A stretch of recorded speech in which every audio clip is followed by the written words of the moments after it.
சங்கீதம் 42வது அதிகாரம். கோராக்கின் புத்திரரில் உள்ள ராகத்தலைவனுக்கு ஒப்புவிக்கப்பட்ட மஸ்கில் எனும் தாவீதின் சங்கீதம்.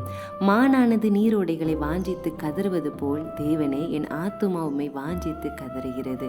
என் ஆத்துமா தேவன் மேல், ஜீவனுள்ள தேவன் மேலேயே தாகமா இருக்கிறது.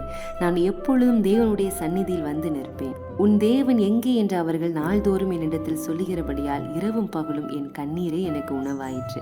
முன்பு நான் பண்டிகைகளை ஆசாரிக்கிற ஜனங்களோட கூட நடந்து கூட்டத்தின் களிப்பும் துதியுமான சத்தத்தோடே தேவாலயத்திற்கு போய் வருவேன். இவைகளை நான் நினைக்கும் போது என் உள்ளம் எனக்குள் உருகுகிறது. என் ஆத்துமாவே, நீ ஏன் கலங்குகிறாய்? ஏன் எனக்குள் தியங்குகிறாய்? தேவரை நோக்கி காத்திரு. அவர் சமூகத்து இரட்சிப்பு நிமித்தம் நான் இன்னும் அவரை துதிப்பேன். என் தேவனே, என் ஆத்துமா எனக்குள் கலங்குகிறது. ஆகையால் யோர்தான் தேசத்திலும் எர்மோன் மலைகளிலும் சிறுமலையிலும் இருந்து உம்மை நினைக்கிறேன். உமது மதகுகளின் இரைச்சலால் ஆழத்தை ஆழம் கூப்பிடுகிறது.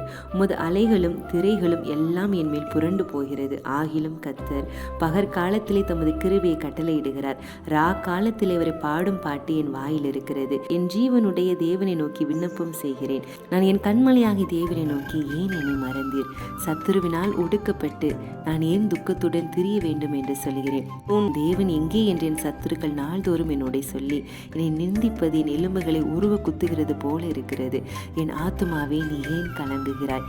ஏன் எனக்குள் தேங்குகிறாய்? தேவனை நோக்கி காத்திரு.